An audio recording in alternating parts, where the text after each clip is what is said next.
यार वो बात है, फीचर तो मिल जाते हैं उसमें, कंफर्ट एंडेवर पे चले जाते कम से कम एक बार। भाई सब वो बात है, भेड़ चाल चल रहे हैं, थोड़ा सा अलग चल के देख लेते हैं एक बार। हाँ एंडेवर ले लेते हैं। प्लस पॉइंट तो ऐसे कुछ खास है नहीं भाई साहब, जब मतलब है ही ना, कहने का मतलब ये है। इंटीरियर तो यूँ समझ लो बहुत ही बेसिक इंटीरियर है, कुछ भी फीचर्स जैसे कि आप क्या ही बताऊँ, ट्रक वगैरह मतलब ना बता सको, कहने को मतलब एक्सप्लेन ना कर सको, मतलब ये ट्रक में आया करे उस तरह को है, कहने को मतलब ये है। बटन है उसके जैसे इसमें बटन दे रखा है, तो यानी इससे अच्छा तो भाई यही ठीक है ना। ये तो कहीं आ जाओगी इसमें। ये ट्रक वाला इंटीरियर है। हेलो दोस्तों, कैसे हो आप सब। तो भाई देखो सामने अपने फॉर्चूनर पुरानी वाली, ठीक है। तो नई तो सबने देखी है, तो उसका ओनरशिप भी देखा होगा। बाकी ये है अपनी पुरानी वाली, यानी वेरिएंट है ये 2014 वाला, ठीक है। तो देख लो एक बार साइड पे कैसी लग रही है, काफ़ी भारी भारी लग रही है। बाकी जो इसकी कमियाँ है, खूबी है ना, वो सारी आज इस वीडियो में हम क्लियर कराएंगे, ठीक है।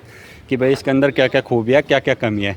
तो गाड़ी का ओनर नहीं बुला लेना, कपिल भाई की गाड़ी है। आ जाओ कपिल भाई, आओ। कैसे हो? एकदम बढ़िया, आप बताओ कैसे? बहुत बढ़िया। तो ये गाड़ी आपकी है, कौन सा वेरिएंट है? ये 2000, ये मैनुअल है 4x2। 4x2। तो भाई नंबर तो हमने हाइड कर रखे, क्योंकि नंबर का इशू है, इसलिए हमने नंबर हाइड कर दिया। इसमें जो है ना, आगे है ना कागज़ लगा दिया ताकि नंबर इसको दिखेंगे नहीं। तो 2014 मॉडल है। कितना की पड़ी थी आपने? ये 25-26 के आसपास ली थी उस टाइम अच्छा, पे। तो काफ़ी लंबा टाइम होगा। हाँ, डीजल में। हाँ जी तो कैसा रहा इसका एक्सपीरियंस, पहले ये बताओ इसके साथ। भाई। 3 लीटर वाले हैं ना? हाँ 3 लीटर वाली है। तो कैसा रहा एक्सपीरियंस इसकी? बढ़िया एक्सपीरियंस है एकदम। लग्जरी तो अल्ट्रा लग्जरी तो नहीं बोल सकते, हाँ। बट हाँ उस टाइम इस रेंज में बढ़िया है। बढ़िया है। हाँ जी। तो इसके अंदर जितनी खूबी है, कमियां भी उतनी होगी। खूबी भी कुछ नहीं है, कमी ज़्यादा है। मतलब जिस हिसाब से उस टाइम पैसे दिए हैं, उस हिसाब से इसमें फीचर्स की बहुत ज़्यादा कमी है। फीचर्स की बहुत ज़्यादा कमी है। तो पहले एक बार लुक की बात कर लेते हैं भाई, लुक कैसी थी इसकी उस टाइम के अंदर। तो भाई इसकी लुक ना काफ़ी ज़बरदस्त थी भाई, वो स्कूप वगैरह दे के मतलब बहुत बढ़िया बना रखी थी इन्होंने, ठीक है। तो बाकी इसके अंदर आपने जब यह गाड़ी ली तो भाई किस सोच के गाड़ी ली है? कोई और गाड़ी ट्राई उस टाइम एंडेवर वगैरह ट्राई ना करी? उसके अंदर तो बहुत ज़्यादा फीचर था और गाड़ी भी ज़बरदस्त थी। वो गाड़ी ज़बरदस्त थी, लेकिन नाम जितना इसका है बाकी इसके कंपैरिजन में नहीं। मतलब इसने सिर्फ नाम कस्टमर के वो लिए। है, नाम में ही लूट लिया, कहने का मतलब यो है। तो इसकी सर्विस कॉस्ट बता दो एक बार। ये भाई सब कह रहे हैं फॉर्चूनर की ना सर्विस कॉस्ट ना के बराबर आवे। बिल्कुल भाई साहब 5 के आसपास में हो जाती है एक सर्विस। तो यही एक रीज़न है मतलब कहने को कि भाई जिसके वजह से फॉर्चूनर ली जा रही है। इसमें ना कोई खर्चा वर्चा कुछ नहीं है जी, सिर्फ सर्विस कराइए और टायर बदली होते हैं। अच्छा। 70-80 हज़ार किलोमीटर। 70-80 हज़ार में। उसके अलावा इसमें नहीं कराया कुछ भी, जो कंपनी फिटेड है वही है। उसमें पहले मेरा आता DEF वगैरह का भी नहीं आता था ना ऑप्शन उस टाइम डीजल में ना। कुछ भी नहीं था। मतलब ये है कि अब सांग बढ़ा दिया इन्होंने कि भाई अब तो DEF डलवाना पड़ेगा 10,000 किलोमीटर के ऊपर डबल जाके। कीमत हो गई है। हाँ। 50 लाख की आ रही है। तो यानी जो आपने उस टाइम ली थी भाई 2014 में और आज जो आ रही है, तो क्या डिफरेंस लग रहा है उनके बीच में भाई? मतलब वैल्यू फॉर मनी अब रह रही है या फिर ओवर बजट जा रही है? या बहुत ज़्यादा ओवर बजट है भाई। देखो लुक की बात करें तो लुक मेरे को यही वाला पसंद है, लेकिन फीचर जो उनमें आने लग गए नई में उनमें कुछ भी नहीं आ रहा फीचर। एंड्रॉइड और एप्पल कारप्ले भी अभी दिया है उन्होंने, तो पहले भी ना आया करता। लेकिन इसके मुकाबले उनमें ज़्यादा फीचर है, लेकिन फिर भी 50 लाख वर्थ लगा रहा हूँ मैं, फिर ये लूँ मर्सिडीज़ वगैरह। ये बात भी सही। मतलब ये है कि अगर 50 लाख इस पे लगाते हो, इससे अच्छा मतलब लग्जरी सेगमेंट में चले जाओ, सबसे बड़ी बात है। और 10-15 लाख लगा के रेंज रोवर ले लेते हैं। रेंज रोवर ले लेते हैं तो, लेकिन सिर्फ उसका यही इशू रहता है भाई, एक तो सर्विस जैसे इसकी है ना हल्की है, मतलब कम में हो जाता है, मेंटेनेंस नाम मात्र है। उनका जो मेंटेनेंस है वो आपको नेक्स्ट लेवल जाता है, ठीक है ना। तो वो है। तो बाकी और ये लाइट वाइट का थ्रो कैसा है इसका? ये सब तो नॉर्मल चीज़ है। पहले पॉजिटिव बता दो इसका, आपने इतना दिन तक यूज करिए, पॉजिटिव बताओ। मेन तो मेरे को इसका साउंड सिस्टम लगता है जो अच्छा। आपकी फॉर्च्यूनर है उसके मुकाबले इसका कई गुना बढ़िया साउंड सिस्टम। इसका बढ़िया है। अब जी वो किसी भी कंपनी का दे रहा है करंट में, लेकिन आवाज़ में इसका बढ़िया है। टच स्क्रीन दे रखा था या वैसा ही है इसका नॉर्मल? टच स्क्रीन है। अच्छा, तो आपका तो बड़ा आ रहा है, ये तो छोटा ही है इसका तो। अच्छा ठीक है, और बताओ इसका जो प्लस पॉइंट कोई। प्लस पॉइंट तो ऐसे कुछ खास है नहीं भाई साहब, जब मतलब है ही ना, कहने का मतलब ये है। तो और इसका जो इंटीरियर कैसा लग रहा था आपने भाई? इंटीरियर तो यूँ समझ लो बहुत ही बेसिक इंटीरियर है, कुछ भी फीचर्स तो जैसे कि आप क्या ही बताऊँ, ट्रक वगैरह मतलब ना बता सको, कहने को मतलब एक्सप्लेन ना कर सको, मतलब ये ट्रक में आया करे उस तरह को है, कहने को मतलब ये है। आप देखना अंदर से देखोगे तो स्टेयरिंग की जो क्वालिटी, वो इतना पतला सा स्टेयरिंग इसका दे रखा है, मतलब जो उसकी ग्रिपिंग वगैरह में भी मेरे हिसाब से, तो मैंने पकड़ा था ना ये, तो थोड़े दिन दिक्कत आ रही थी। वो बहुत बारीक सा दे रखा है, जैसे ऑल्टो का दे रखा है ना, जैसे इसका ऑल्टो का है ऐसा ही दे रखा है, पतला सा ना। बटन है उसके जैसे इसमें बटन दे रखा है, तो यानी इससे अच्छा तो भाई यही ठीक है ना। ये तो कहीं आ जाओगी इसमें, कहीं आ जाएगी, लेकिन वो फील तो वही दे रही है भाई। थोड़ी सी ऊँची लगा लो भाई, फील तो वही दे रही है भाई। पावर की बात अलग, पावर की तो खैर भाई ये 3 लीटर का है, ये 800 सीसी का है, लेकिन वो बात है मतलब फील तो वही आ रही है इसके अंदर। ऑफ रोडिंग करी है इस पर? नहीं भाई ऑफ रोडिंग वगैरह मैं नहीं जाता, लेकिन नाइट ट्रिप वगैरह भी आते हैं, कहीं कोई दिक्कत नहीं आती। कंफर्ट सही है इसका? कंफर्ट बढ़िया है, मतलब बाहर जाते हैं तो एवरेज भी 13-14 की निकाल देती है, लोकल में अच्छा 10 की निकाल देती है। हाँ, अच्छा ठीक है। और बाकी फीचर के नाम पे इसमें जीरो है ही। फीचर नहीं है। और सेफ्टी जो फीचर है वो, सेफ्टी एयर बैग भी 2 ही है शायद, हाँ 2 ही बैग है स्टैंडर्ड। हाँ, तो ABS वगैरह तो इसके अंदर होगा, वगैरह तो सब है। ठीक है, क्योंकि बड़ी का। और चारों पहियों में क्या डिस्क है या ड्रम है इसमें? फ्रंट ही डिस्क है, बैक ड्रम है। बैक ड्रम है, अब तो डिस्क दे दिया इन्होंने सब में। तो यानी जो उस हिसाब से जो गाड़ी जितनी बल्कि बना रखी थी, तो यानी ब्रेकिंग फिर ऐसे ही दे रखे नॉर्मल से। ब्रेकिंग मतलब आगे डिस्क है, लेकिन फिर भी कोई ऐसा इशू नहीं है ब्रेकिंग में। इशू नहीं आया है? मार लो ना, आज तक तो अभी आया नहीं है भाई। आगे एक बार इसका इंटीरियर देखते हैं। देखो भाई, इसमें ना कोई रेन सेंसिंग वाइपर वगैरह नहीं आते थे, तो भाई देखो ये ट्रक वाला इंटीरियर है। जो इतने की गाड़ी है ना, ये सब कवर आपने लगवाए थे, साथ ही आते हैं इसमें? ये तो बाहर से लगवाए हुए हैं, लेकिन इसमें पहले लेदर के ही आते थे, स्टैंडर्ड लेदर के स्टैंडर्ड आते थे। बाकी देखो वो इधर ऐसा लंबा सा हैंड ब्रेक दे दिया इसका, ठीक है। ये इसमें वो भी दे रखा है, आर्म रेस्ट भी, और ये अपना स्लाइड नहीं होता है ना। और भाई ये इंटीरियर देख लो, कुछ इस तरह से इसका तो इंटीरियर आता है। तो 2 एयर बैग आता है इसके अंदर, और ABS EBD तो आ जाता है इसके अंदर। पीछे वाली जो देखते हैं, ये वाली जो है ना, पीछे वाली रो पे जाने के लिए ये यहाँ से ओपन, इसको यहाँ से ओपन कर देते हैं, ठीक है। ये यहाँ से। और ये टम्बल फोल्ड वाली।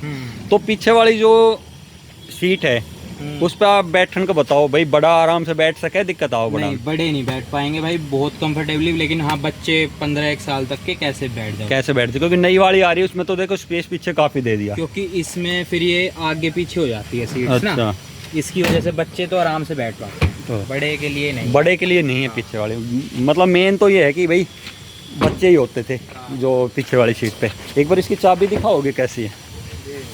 देखो ये है ना, इसकी वो मारुति वाली बेसिक सी चाबी दे रखी, लॉक और अनलॉक वाला बटन है, टोयोटा का लोगो दे दिया। मतलब यो है ना, ये लोगो है ना, यो ही इसने खास बनाओ। बाकी वैसे जितने की ये है भाई, हम मानते जितने प्राइस पॉइंट पर ये आती थी, उसके हिसाब से इसमें फीचर नाम मात्र के हैं। तो चलो कमियाँ गिन लेते हैं इसकी एक बार। कमी बता दो, आप कह रहे भाई फीचर तो है नहीं, तो कमी तो बताओ कितनी है इसके अंदर? कमी तो भाई गिनवाएंगे तो भी कमी रह जाएगी कुछ ना कुछ। बताओ फिर भी कमी। सबसे ज़रूरी चीज़ तो जी इंटीरियर है। हाँ, वो थर्ड क्लास। तो ये 4 डिस्क ब्रेक स्टैंडर्ड से ही हो गए हैं। हाँ, मेन सेफ्टी में बात करें तो एयर बैग्स, 2 एयर बैग है, और ड्राइव क्वालिटी सही है इसकी। हाँ क्वालिटी चलाने वालाने में कोई ऐसी दिक्कत नहीं है, बढ़िया। बात में भी दिक्कत नहीं है, कितनी भगाओ कैसे भी। कितनी स्पीड तक चलाते हो आप? चलाई हुई है 180, 190, 200 की है वैसे। हाँ 185, 190 तक सही, कंफर्टेबल कंट्रोल में चले गाड़ी। और जो इसकी लुक है, जो पहले के हिसाब से और जो अब की जो लुक आ रही है, तो आपने कौन सी बेटर लगी, या वो उसमें लुक? यही बेटर करती है जी। मतलब लुक ये दे दो, इंटीरियर वो जो नई वाली का चेंज कर दो। इसको ना कई जैसे रिस्टोर भी करा रहे हैं आजकल, जैसे इस वाली फॉर्च्यूनर को नई वाली में रिस्टोर करवा रहे हैं। मैं कई वीडियो देखी है भाई, वो करा रहे, लेकिन इलीगल तो है वो, लेकिन फिर भी लोग करवा रहे हैं। मतलब फॉर्च्यूनर जिसने ले ली तो भाई वो रुतबा एक अलग हो जाता है, मतलब पुलिस वाले जल्दी से रोके ना उसमें। ये गाड़ी ले ली तो इनकी रीसेल वैल्यू भी बढ़िया है हाँ ये तो है। भाई। यहाँ एनसीआर में 10 साल ही चलेगी, अदर स्टेट में बेच दो। हाँ मेन चीज़ वही है, किसी भी टाइम बेच दो, आधी रात में लोग खरीदते हैं। ये तो इसकी है कि भाई इसमें खरीदते लोग, आधी रात में बेचोगे तो भी खरीद लेंगे। मतलब आपने इसके एक चीज़ बताओ, क्लियर बात ये है भाई, इसके आपको पॉजिटिव ज़्यादा लगते हैं या नेगेटिव ज़्यादा भाई लगते हैं? नेगेटिव ज़्यादा है, फीचर्स बहुत कमी है, जितने पैसे लेते हैं उसके हिसाब से फीचर्स। वो तो अभी भी वो रोना रह रहा है फॉर्च्यूनर के अंदर तो, क्योंकि भाई 55 मेरे हिसाब से अगर हम फॉर्च्यूनर लेते हैं ना जो 4x2, वो अभी मेरे एक दोस्त ने ली थी, उसको लगभग 41,86,000 कुछ ऐसे बता रहा था। और अगर हम 4x4 पे जाते हैं तो वो कम से कम 3-4 लाख उसमें ऐड हो जाते हैं, तो यानी 45-46,000 में, 45-46 लाख में सॉरी, तो इतने में वो पड़ रही है जो 4x4। और जब आप फॉर्च्यूनर लेने जाओगे तो जो शोरूम के ऊपर जो सेल्समैन होते हैं तो उनकी ना एक ट्रिक होती है, हाँ वो ये कहते हैं जी एक बार लीजेंडर भी देख लो। हाँ। नहीं मानते बात, लीजेंडर भी देखोगे आप, भाई लीजेंडर आपको पसंद आ गई तो सर एक बार GR स्पोर्ट्स भी देख लो। तो यानी आपका अगर आप 45 लाख की गाड़ी लेने जा रहे हो तो आपको 60 लाख की चिपकाने की कोशिश करेगा जी एक बार GR स्पोर्ट्स भी देख लो। ऐसा ही होता है ना। बिल्कुल यही है, हाँ मार्केटिंग है ये सब तो यानी ये सिर्फ एक मतलब नाम और रुतबे के लिए ली थी। एंडेवर आपने इसलिए कैंसिल कर दी कि भाई इसकी रीसेल वैल्यू भी बढ़िया है, सर्विस कॉस्ट भी, मेंटेनेंस भी लो है, ठीक। एंडेवर का महंगा पड़ता है, बाकी गाड़ी के अंदर देखो महंगा तो पड़ता है, लेकिन उसके फीचर देख लो भाई, और क्या कहते हैं उसकी ऑफ रोडिंग पावर देख लो, वो एंडेवर की काफ़ी हद से ज़्यादा। 3.2 लीटर का इंजन आता है उसके अंदर। लेकिन आप देखें तो उसमें फोर्ड तो चलो बंद ही होगी, फोर्ड तो गई इंडिया से, ये चल रही अकेली रह गई अब अपने सेगमेंट में। हाँ अब तो जैसे इसको टक्कर देने के लिए ग्लोस्टर होगी, भाई ग्लोस्टर भी आ गई, लेकिन उसके अंदर जैसे फीचर ज़्यादा है तो लोग यही कह रहे हैं भाई फॉर्च्यूनर की रिलायबिलिटी है वो ज़्यादा है, तो इसका इंजन। लेकिन एक चीज़ भी है, अगर फॉर्च्यूनर अब भी साइड से निकलती है ना तो लोग अभी पलट के उसमें देखे है ना।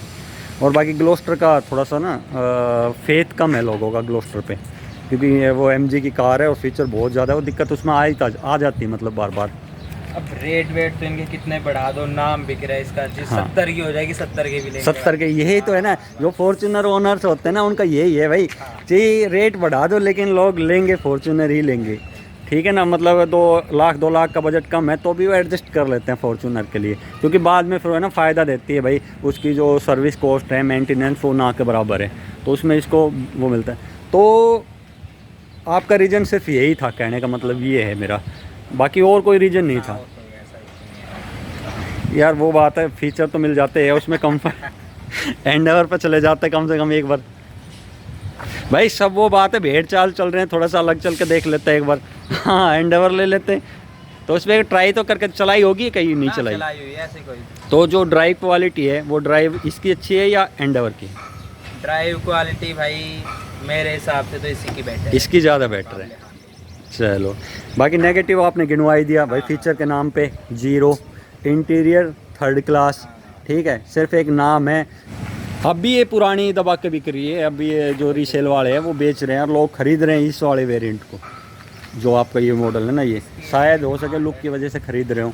लुक ही है मेन हाँ, तो इसकी। और रीसेल वैल्यू बहुत ज़्यादा है इसकी, बहुत ज़्यादा। अब भी उसको कम से कम 10-10, 12-12 लाख रुपए में खरीद रहे हैं इसमें। हाँ, ऊपर जाएगी, 10 से ऊपर जाएगी। नहीं तो कोई भी गाड़ी हो ना, अगर उसको हम थोड़ा दिन यूज करते हैं ना और फिर बेचते हैं, तो उसको जो एकदम मार्केट में उसको बेचने जाएंगे ना, तो ये लगा लो आप जितने सोच के जाओगे ना, उससे कम से कम 2 लाख नीचे जाएगी, वो इतनी महंगी जो गाड़ी है। लेकिन ये है, ये आप अगर 10 की सोच के चल रहे हो ना, तो आपको 10.5 मिल जाएंगे इसके लिए, नहीं कि भी आपको 9.5 मिलेंगे, ऐसा नहीं है इसके हिसाब। तो सिर्फ भाई यही एक रीज़न था। तो ये था ओनर का जो रिव्यू, ठीक है भाई कपिल, थैंक यू, ठीक है भाई। तो ये था इसका रिव्यू। तो भाई इसमें नेगेटिव तो फॉर्च्यूनर में देखो, फीचर के नाम पे तो अभी जो रोना है ना वही है, फॉर्च्यूनर में फीचर नहीं मिल रहे हैं और पैसे ले रहे हैं बहुत ज़्यादा। तो ये तो देख इसका ख़त्म नहीं होगा, तो वो अगर हाइब्रिड आ गई उसके अंदर जो सनरूफ दे दी ना, तो वो हो जाएगा, तो बात दूसरी है। बाकी नहीं, ऐसी नहीं है फॉर्च्यूनर के अंदर।